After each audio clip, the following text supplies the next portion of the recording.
Hello and welcome to SPM IS Academy. Today we will analyze important newspaper articles of 22nd August 2020. Please note you can download the PDF version of today's newspaper analysis by clicking the link given in the comment section. You can download the PDF version of July 2020 magazine from our website spmisacademy.com. You can also join our WhatsApp group through the link given in the description section for more study materials. This is the list of the topics that we'll cover from today's newspaper.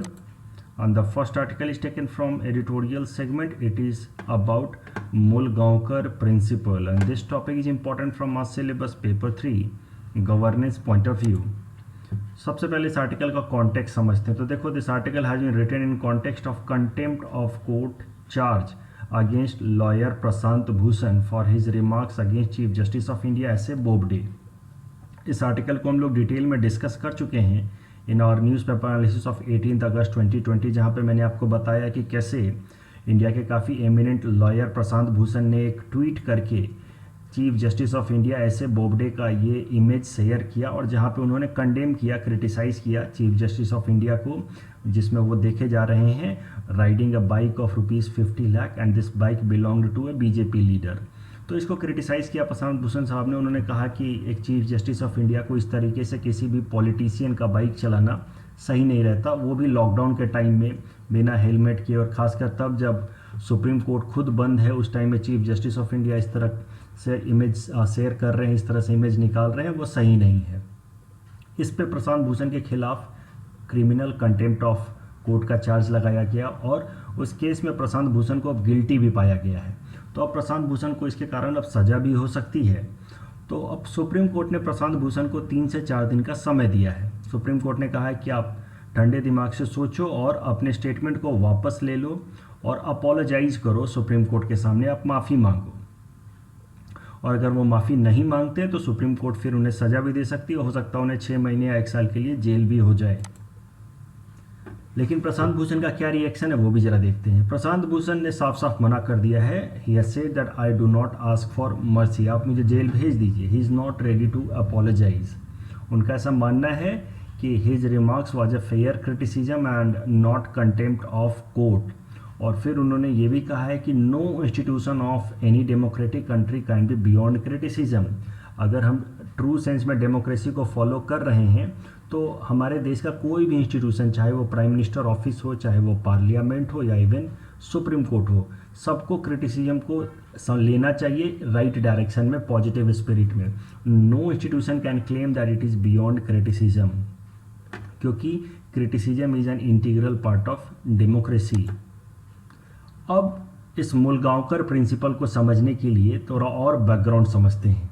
तो देखो, मुलगांवकर principle दिया गया in respect to और with respect to contempt of court only. तो present case तो हमने देख लिया कंटेम्प्ट ऑफ कोर्ट का, जहाँ पे प्रशांत भूषण के खिलाफ कंटेम्प्ट ऑफ कोर्ट का चार्ज लगा है और प्रशांत भूषण को माफ़ी मांगने के लिए कहा गया है, लेकिन वो मांग नहीं रहे हैं.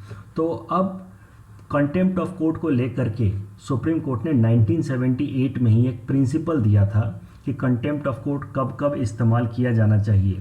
उस प्रिंसिपल का नाम है मुलगांवकर प्रिंसिपल.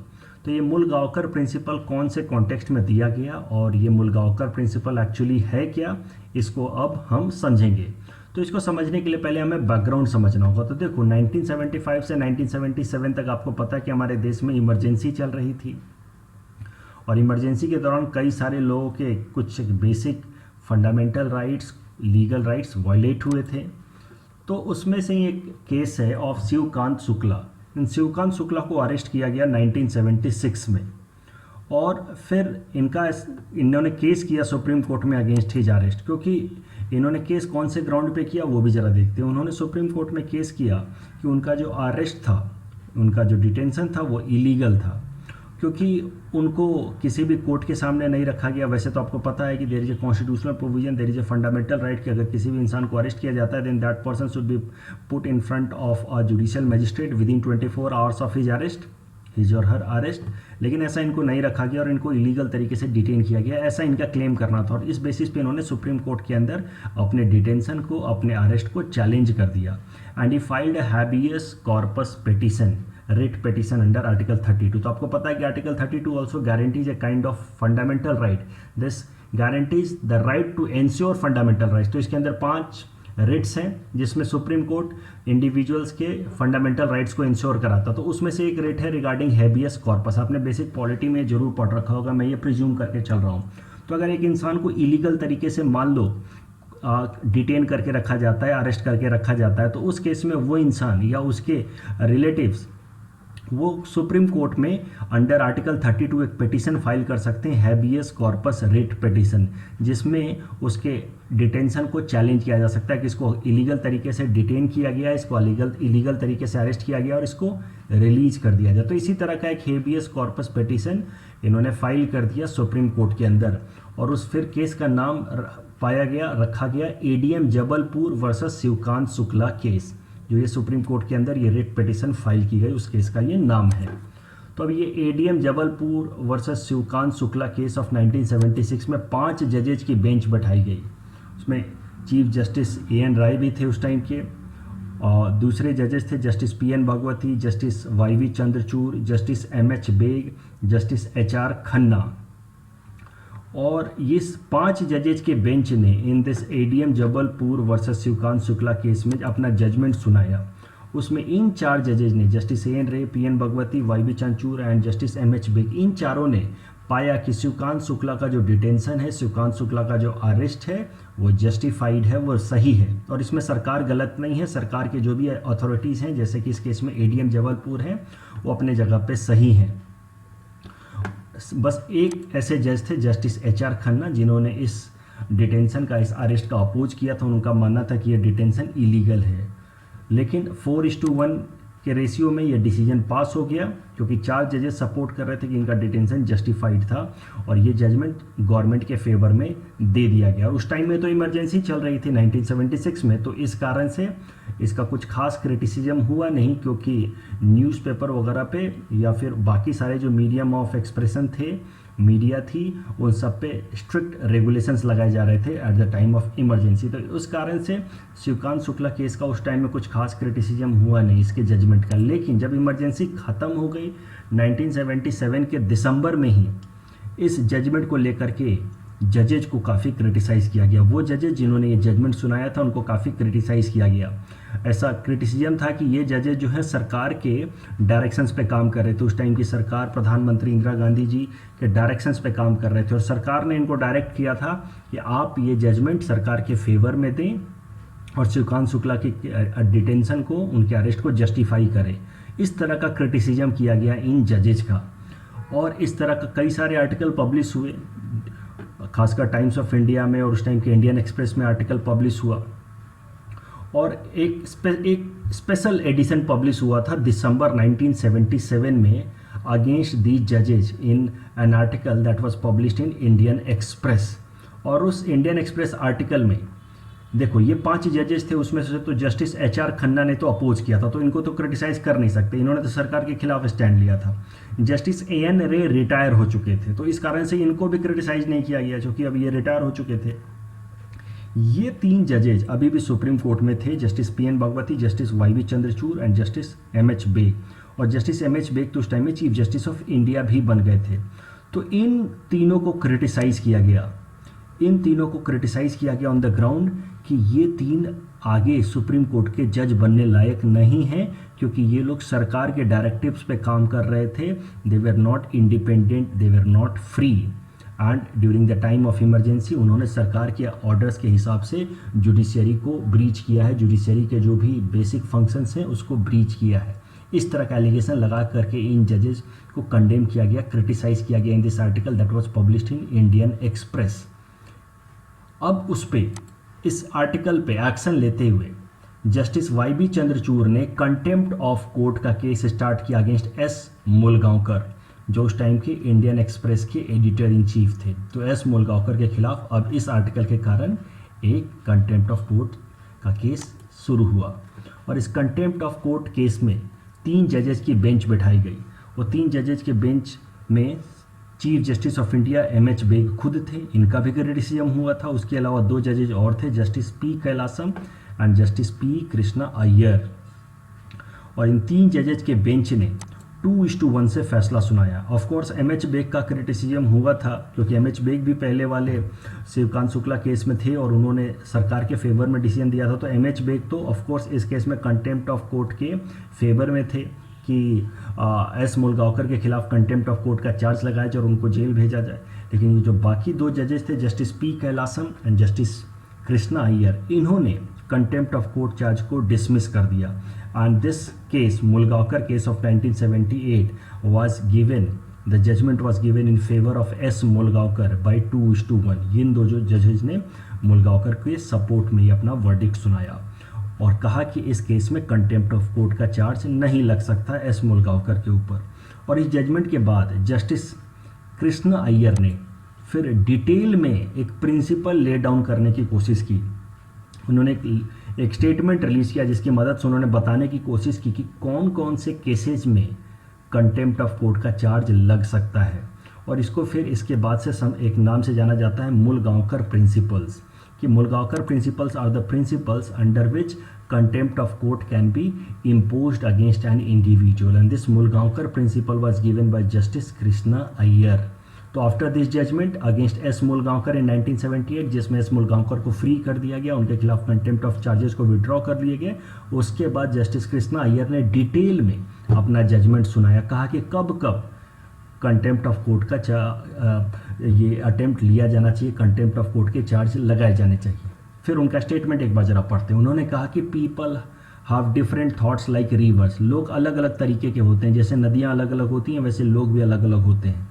एंड ए जज should be idol of compassion and forgiveness, जज should not be influenced by criticism, silence is not symbol of weakness, जजेस should show forgiveness, some benefit of doubt में बी गिवन बाय द जज in case of criticism. तो अगर इसको एक सरल शब्दों में मैं एक्सप्लेन करने की कोशिश करूं तो जस्टिस कृष्णा अय्यर ने कहने की कोशिश की है इन दिस मुलगांवकर प्रिंसिपल कि जजेज को छोटे मोटे क्रिटिसिज्म से ज़्यादा उनको इन्फ्लुएंस नहीं होना चाहिए, इम्पैक्टेड नहीं होना चाहिए। लोग अलग अलग तरीके के, इस देश में अलग अलग तरीके के लोग हैं, जैसे नदियाँ अलग अलग होती हैं, तो अलग अलग तरीके के लोग हैं तो अलग अलग ओपिनियन तो एक्सप्रेस करेंगे ही। तो कोई छोटी मोटी क्रिटिसिज्म के कारण बात बात पे जजेज को उनको एक्शन नहीं लेना चाहिए, कंटेम्प्ट ऑफ कोर्ट का चार्ज नहीं लगाना चाहिए, उनको ऑफेंडेड फील नहीं करना चाहिए। जजेज के अंदर कंपैशन की भावना होनी चाहिए, फॉरगिवनेस की भावना होनी चाहिए। जजेज को शांत रहना चाहिए। Silence is best approach. Silence का मतलब वीकनेस नहीं है। जो इंसान चुप रहता है इसका मतलब ये नहीं कि वो कमज़ोर है। जो इंसान चुप है इसका मतलब ये है कि उसके अंदर फॉरगिवनेस की, क्षमा करने की भावना या काबिलियत ज़्यादा है। तो सरल शब्दों में अगर बोले तो मुलगांवकर प्रिंसिपल में जस्टिस कृष्णा अय्यर ने कहा है कि क्रिटिसिज्म होते रहने दो, लेकिन जजेज को बेवजह का कंटेम्प्ट ऑफ कोर्ट चार्ज नहीं लगाना चाहिए, उसको रेयरली यूज करना चाहिए। In general benefit of doubt दे देना चाहिए जिस भी इंसान के खिलाफ कंटेम्प्ट ऑफ कोर्ट के चार्जेस लग रहे हैं। इस पूरे टॉपिक इतना सारा न्यूज़ में रहा है, ये प्रशांत भूषण का केस और फिर उनके खिलाफ कंटेम्प्ट ऑफ कोर्ट का चार्ज, कि मुझे उम्मीद है कि एक ना एक सवाल इससे रिलेटेड जरूर आएगा। तो कंटेम्प्ट ऑफ कोर्ट क्या होता है और कब कब लगता है, सब कुछ मैं आपको डिटेल में पहले ही बता चुका हूँ। आज हमने मुलगांवकर प्रिंसिपल देखा है, तो उससे रिलेटेड एक मैंने प्रैक्टिस क्वेश्चन आपको दे रखा है, आप इसको अटेम्प्ट कर सकते हैं and you can submit the answer in the comment section. The next article is taken from international segment. It is about Pakistan Saudi Arabia rift. तो दोनों ही कंट्रीज पाकिस्तान और सऊदी अरबिया के बीच में एक डिफरेंस पैदा हो रहा है, उसको इस समझने की कोशिश करेंगे इस आर्टिकल की मदद से। This topic is important from our syllabus paper 3 international relations point of view.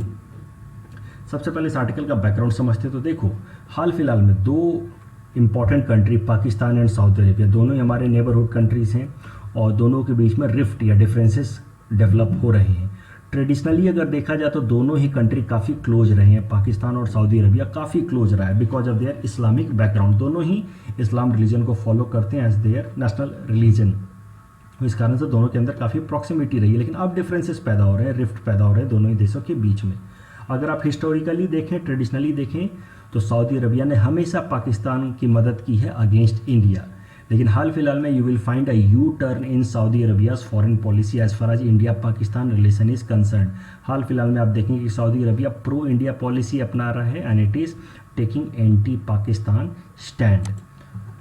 तो एक बार जरा ब्रीफली हिस्ट्री देख लेते हैं जिस आर्टिकल में बताया गया है। 1971 वॉर जब इंडिया और पाकिस्तान के बीच में शुरू हुआ, खासकर ईस्ट पाकिस्तान रीजन में अगेंस्ट इलीगल माइग्रेंट्स जो इंडिया में इंटर कर रहे थे, उसके बाद India army enter into east Pakistan और एक वॉर शुरू हुआ इंडिया पाकिस्तान के बीच में, known as 1970 war of India Pakistan. उस वॉर के टाइम में सऊदी अरबिया ने क्लियर कट सपोर्ट किया था पाकिस्तान को। सऊदी अरबिया ने फंड सप्लाई किया था, आर्म्स इक्विपमेंट सप्लाई किए थे, 75 एयरक्राफ्ट सप्लाई किए थे पाकिस्तान को। जब 1990 ऑनवर्ड्स कश्मीर के अंदर टेररिज्म का राइज हुआ, आपको एक बात अच्छे से पता होगी, मैं भी पहले बता चुका हूँ कि Kashmir was a peaceful state till 1990, लेकिन 1990 के बाद से ही कश्मीर के अंदर इंसर्जेंसी टेररिज्म के प्रॉब्लम स्टार्ट हुए हैं। और इसको आपको लिंक करके देखना है with end of cold war, with withdrawal of US from Afghanistan and Russia from Afghanistan and that led to stopping of funding to Taliban from US. ये सारी चीज़ें मैं डिस्कस कर चुका हूँ, यहाँ पे हम उसमें नहीं जा रहे। मैं आपको बस ये बता रहा हूँ कि 1990 के बाद से कश्मीर जो एक पीसफुल स्टेट था, वहाँ पे इंसर्जेंसी और टेररिज्म स्टार्ट होने लगी। और जब से कश्मीर के अंदर इंसर्जेंसी या टेररिज्म स्टार्ट हुई है, तब से पाकिस्तान तो हमें कंडेम करता ही है कि हम जो इंडिया है वो कश्मीर के अंदर कश्मीरी लोगों को हरास कर रहा है with help of Indian army. लेकिन सऊदी अरबिया का भी ट्रेडिशनली यही स्टैंड रहा था, प्रो पाकिस्तान, और वो इंडिया को कंडेम करता रहा है ऑन कश्मीर इशू। लेकिन हाल फिलहाल में आप देखें कि सऊदी अरबिया ने कश्मीर को लेकर के अपना स्टेटमेंट बिल्कुल ही चेंज कर दिया। अब सऊदी अरबिया कहता है कि Kashmir is an internal matter of India and it no longer supports Pakistan stand. तो जरा समझते हैं कि आखिर what are the factors responsible in U turn in Saudi Arabia stand. जो एकमात्र फैक्टर जिसने सऊदी अरबिया के इस स्टैंड को चेंज करने में काम किया है या रोल प्ले किया है, वो है economic structure of Saudi Arabia. अगर आप सऊदी अरबिया की इकोनॉमी को देखें, then you will find that it is one dimensional economy. One dimensional economy से मेरा मतलब है कि वहाँ पे बस एक ही तरह की इकोनॉमिक एक्टिविटी प्रीडोमिनेटली प्रैक्टिस की जाती है, वो है क्रूड ऑयल या नेचुरल गैस को एक्सट्रैक्ट करना और पूरी दुनिया भर में उसको एक्सपोर्ट करना, उससे फॉरेक्स रिजर्व कमाना। लेकिन अब धीरे धीरे क्रूड ऑयल, उनकी रिजर्व्स या नेचुरल गैस और उनकी रिजर्व्स कम हो रही हैं। और अब सऊदी अरबिया ने अपनी इकोनॉमी को डाइवर्सिफाई नहीं किया, दूसरे फील्ड्स में अगर उसने अपने आप को डेवलप नहीं किया, तो धीरे धीरे सऊदी अरबिया के अंदर अनएम्प्लॉयमेंट बढ़ेगा और गरीबी बढ़ेगी और धीरे धीरे पॉपुलर प्रोटेस्ट राइज होगा। ये सऊदी अरबिया और उसकी सरकार अच्छे से समझती है। तो इस कारण से सऊदी अरबिया वो अपनी इकोनॉमी को डाइवर्सिफाई करने की कोशिश कर रही है, अलग अलग फील्ड्स में वो काम करने की कोशिश कर रही है। एंड सिंस अब सऊदी इंडिया एक डेवलपिंग कंट्री है, एक मेजर इकोनॉमिक पावर है आज के टाइम में, और पाकिस्तान इंडिया के सामने अगर इकोनॉमिक टर्म्स में बात की जाए तो पाकिस्तान का स्टेचर कुछ भी नहीं है।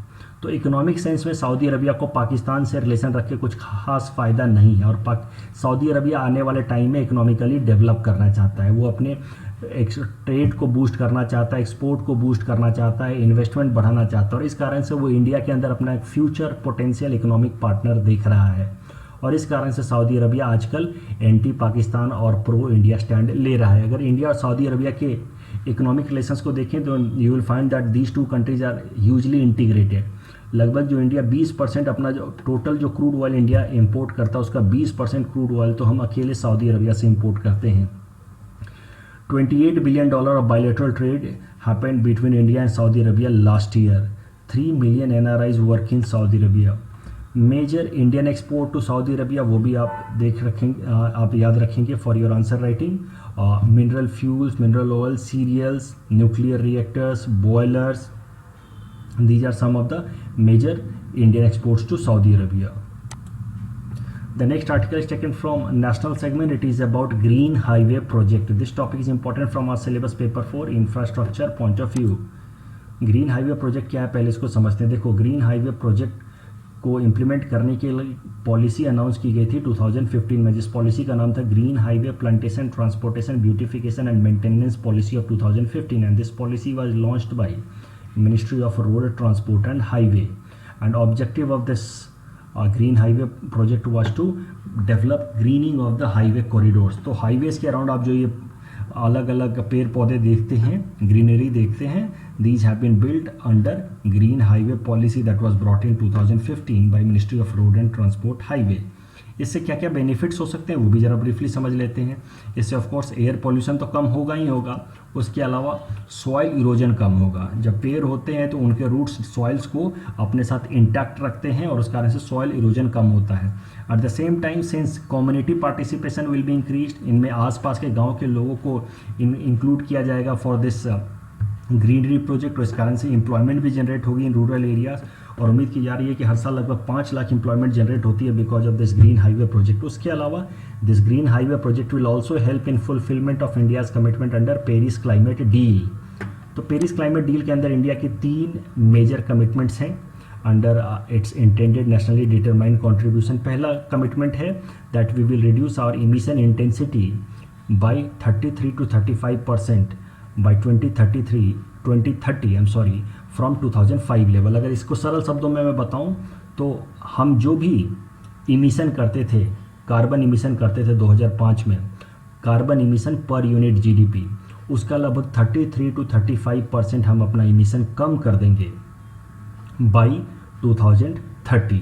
तो जितना 2005 में करते थे इमिशन पर यूनिट जीडीपी, उससे लगभग 33 to 35% हम कम करेंगे बाय 2030। उसके अलावा दूसरा कमिटमेंट है हमारा that will create an additional carbon sink of about 2.5 to 3 billion tonnes of CO2 equivalent. तो सरल शब्दों में बोले तो हम एक्स्ट्रा ट्री लगाएंगे, एक्स्ट्रा फॉरेस्ट लगाएंगे जिसकी कैपेसिटी होगी कि कम से कम 2.5 to 3 billion tonnes of CO2 extra वो एटमॉस्फेयर से कैप्चर कर पाए, कार्बन सिक्विस्टेशन कर पाए। तो ये जो दूसरा हमारा कमिटमेंट है इसको फुलफिल करने में ये ग्रीन हाईवे प्रोजेक्ट काफ़ी हेल्पफुल रहेगा। जब हम इस तरह के पेड़ लगाएंगे तो एडिशनल कार्बन सिंक डेवलप होंगे जिससे हमारी पेरिस क्लाइमेट डील की कमिटमेंट पूरी होगी। उसके अलावा जो तीसरा कमिटमेंट है that we will achieve 40% of cumulative electric power install capacity from renewable energy. सरल शब्दों में बोले तो जो भी हमारी एनर्जी प्रोडक्शन है उसका 40% हम एनर्जी प्रोडक्शन रिन्यूएबल सोर्सेज से करेंगे। So these are the important India's commitment at Paris climate deal. अगर आपको पेरिस क्लाइमेट डील को डिटेल में समझना है और उसके पहले की क्योटो प्रोटोकॉल को भी सबको समझना है तो आप हमारे न्यूज़पेपर एनालिसिस ऑफ 18 अक्टूबर 2019 को जाकर के डिटेल में देख सकते हैं। There you will get everything in detail about United Nation framework convention on climate change, Kyoto protocol and then Paris climate deal. Green highway project का फंडिंग कहाँ से आएगा वो भी जरा देख लेते हैं। तो 1% of total project cost of all highway projects will be kept for the highway plantation and it's maintenance. तो आगे से जब भी कोई भी हाईवे प्रोजेक्ट अलॉट होगा तो उसका जो भी फंडिंग होगा उसका फंडिंग का 1% पैसा ग्रीनरी के लिए, ग्रीन हाईवे प्रोजेक्ट के लिए अलग से रख दिया जाएगा। That is the main source of funding of green highway project. और कोशिश की जाए कि हर साल कम से कम 1000 करोड़ रुपए तो ग्रीनरी के लिए जरूर खर्च किया जाए along the national highway under green highway project. Let us see some prelims related factual information that came in the newspaper. A clean plate campaign has been started by China. China's President Xi Jinping called on his country's citizens to drastically cut down on food wastage in a new initiative called Clean Plate Campaign. तो Covid के बाद economy थोड़ी सी hamper हुई है और इस कारण से फूड वेस्टेज को मिनिमाइज़ करने के लिए चाइना ने क्लीन प्लेट कैंपेन स्टार्ट किया है। इंडिया में भी हमें इस तरह का कैंपेन जरूर स्टार्ट करना चाहिए। Former finance secretary Rajiv Kumar has been now appointed as new election commissioner and he will replace Ashok Lavasa who has become vice president of ADB, Asian development bank. The ministry of external affairs in partnership with the foreign ministry of Thailand has organized the 6th round of table of ASEAN India Network of Think Tank. The theme of the 2-day round table was ASEAN India Strengthening Partnership in the Post-COVID Era. That's all from our side for today. Thanks for watching.